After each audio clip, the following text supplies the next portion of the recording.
Sir sir ഈ cinema കാണാൻ വരുന്നവർ മദ്യപിക്കാൻ പാടില്ല, നോൺ വെജ് കഴിക്കാൻ പാടില്ല എന്നൊരു അഭിപ്രായം. ചേട്ടാ അതൊരു ഫേക്ക് ന്യൂஸா? அவனோ ஒருத்த போட்டது சோஷியல் மீடியா, அதை பத்தி நேஷனல் வைட் டிஸ்கஷன் போயிட்டு இருக்கு. அது எதுக்கு போட்டேன்னு தெரியல. அவனுக்கு யாரோ கேட்டாங்க டீம்ல, யாரா நீ என்னன்னு. அவன் ஒரு தனியா காந்தார பருவன்னு ஒரு பேஜ் போட்டு அதுல ஒரு டிசைன், என்ன காந்தார டிசைன் போட்டு வச்சிருக்கான் வந்து. அதுல இப்படி எப்படின்னு சொல்லிட்டு இருக்கான் வந்து. அது எங்களுக்கு சம்மந்தமே இல்லை. நாங்க அதுக்கப்புறம் யார் இவன் என்ன பண்றான்னு அது வச்சுக்கிட்டு நிறைய பேர் மீட்டர் ஓட்டிட்டு இருக்காங்க எங்க சோஷியல் மீடியால. அது சும்மா ஃபேக் நியூஸ். அப்படி யார் சொல்லுவாங்க? எப்பவுமே வந்து ஒரு மனுஷனுடைய அவனுடைய ஹேபிட் ஆகட்டும், அவனுடைய ஃபுட் ஆகட்டும், அவனுடைய லைஃப் ஸ்டைல் ஆகட்டும், அது வந்து யாருக்குமே கொஸ்டின் பண்ணுற இது கிடையாது, அதிகாரம் இல்லை அங்கே. Everybody has their own choices. நாங்கள் யார் அதை கொஸ்டின் பண்ணுறது? நீங்கள் இப்படி பண்ணதான் அப்படின்னு யார்? நாங்கள் படத்தில் எல்லா எலிமெண்ட்ஸும் காமிக்கிறோம். ஒரு கடவுளை பற்றி எப்படி இருக்கோ அதுவும் நம்ம காமிக்கிறோம். ஒரு ட்ரைபல், ஒரு நேச்சர் ஒர்ஷிப்பிங் அது வந்து காமிக்கிறோம். பேசிக்கலி நாங்கள் வந்து இங்கே பயாஸ்டாக வந்து ஏதோ இப்படி அப்படின்னு சொல்கிறதுக்கு வரல. ஃபில்ம் ஒரு ரைட்டர்ஸ், ஸ்டோரி டெல்லர்ஸ் ஆகிட்டு நாம் எப்பவுமே அதை பயாஸ்டாக கூடாது. நாங்கள் என்ன இருக்குது அது காமிக்கணும். ஸோ அந்த பர்ஸ்பெக்டிவ் உங்களுக்கு தான், நீங்கள் தான் சொல்லணும். அதில் என்ன நல்லது என்ன கெட்டது அது நீங்கள் சொல்லணும். ஸோ நான் எப்பவுமே அது வந்து இப்படி இருந்தா அப்படின்னு நான் எப்பவுமே அது வந்து ஒத்திக்க மாட்டேன். அது ஒரு ஃபேக் நியூஸ். கேட்டால் பாலிடிக்ஸ் எங்கே இல்லை, പടത്തെ പറ്റി പേസും. അതല്ല, അന്ത പൊളിറ്റിക്സ് അല്ലേ. അതായത് മെജോറിറ്റി എപ്പോഴും മൈനോറിറ്റിയെ സപ്രസ് ചെയ്യും എന്നൊരു പൊളിറ്റിക്സ് അതിനകത്തോടെ കാണിക്കുന്നുണ്ട്. ഇപ്പം കാന്താര ഇന്നത്തെ സൊസൈറ്റിയിൽ അത് റിഫ്ലക്ട് ചെയ്യുന്നുണ്ട്. മെജോറിറ്റി എപ്പോഴും മൈനോറിറ്റിയെ സപ്രസ് ചെയ്യപ്പെടുന്നുണ്ടെന്ന ഒരു സാധനം அப்படி காமிக்கல. நாங்கள் வந்து ஐ திங்க் அங்கே அந்த பிரச்சனை வந்து அந்த இஷ்யூஸ் வந்து எல்லா ஊர்லேயும் இருக்குது. நம்ம ஊர்ல எல்லாம் பார்த்து தான். இப்போ அதில் வந்து மெஜாரிட்டி மைனாரிட்டி அந்த மாதிரி ட்ரீட் பண்ணலை.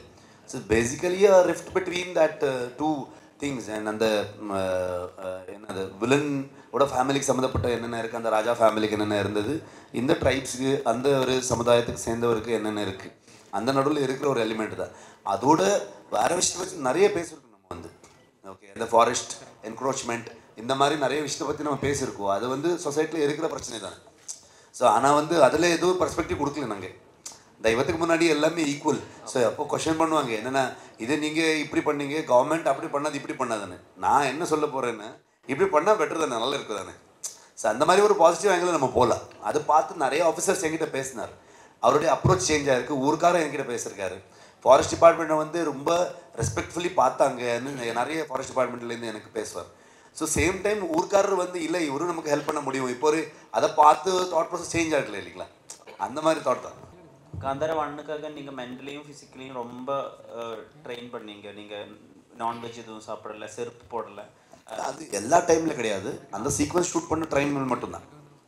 அந்த சீக்வன்ஸ் கோலா சீக்வன்ஸ் ஷூட் பண்ண அந்த டைமில் அது மறுபடியும் அதுக்கு அப்படியே கனெக்ட் பண்ணிடுவாங்க இப்போ.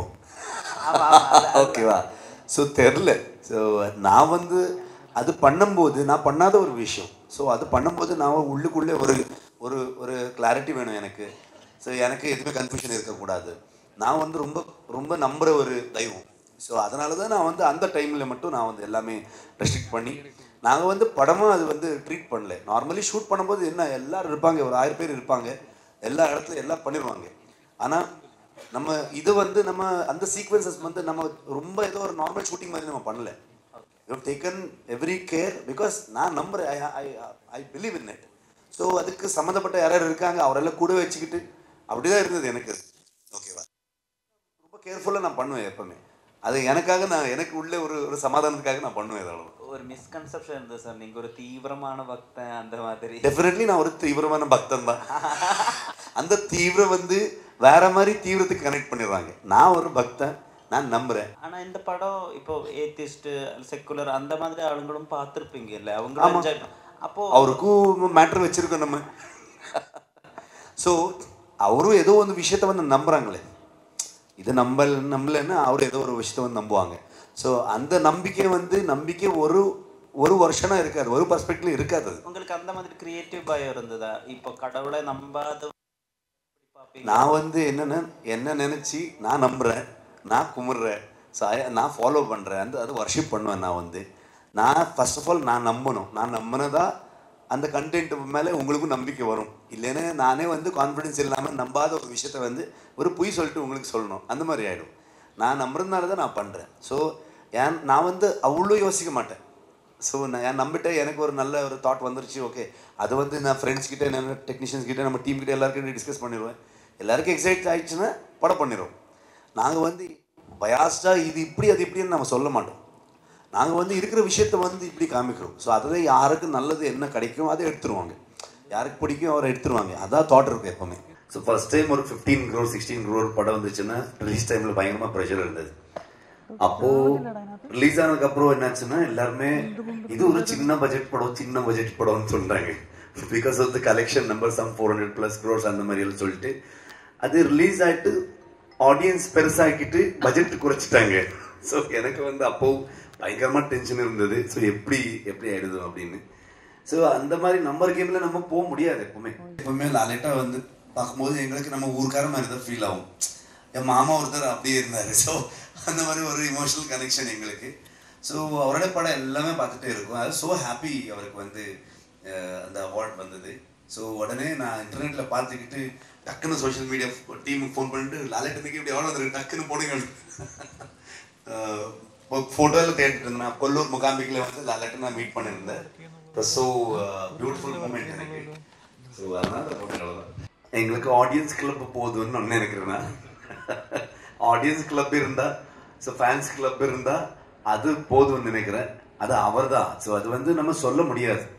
ஒரு படம் வந்து நாங்கள் we can make a film, ஆனால் அது பெருசு சின்னதாக்குறது ஆடியன்ஸ் தான். அவரும் நினைச்சாங்கன்னா உங்களுக்கு எக்ஸாம்பிள் சூப்பரம் ஷோ எங்கேருந்து எங்கே போச்சுன்னு உங்களுக்கு தெரியும். லாஸ்ட் காந்தாரோ எங்கேருந்து எங்கே போச்சுன்னு உங்களுக்கு தெரியும். அந்த மாதிரி இன்னைக்கு நம்ம வந்து லோக்கா வந்து ஒரு மலையாளம் ஃபிலிம்லேருந்து அது வேர்ல்டு வைடு எப்படி ஒரு சவுண்ட் பண்ணிட்டு இருக்குன்னு நீங்கள் பார்த்துட்டு இருக்கீங்க. ஸோ அது ஆடியன்ஸ் கிட்ட தான் இருக்கு.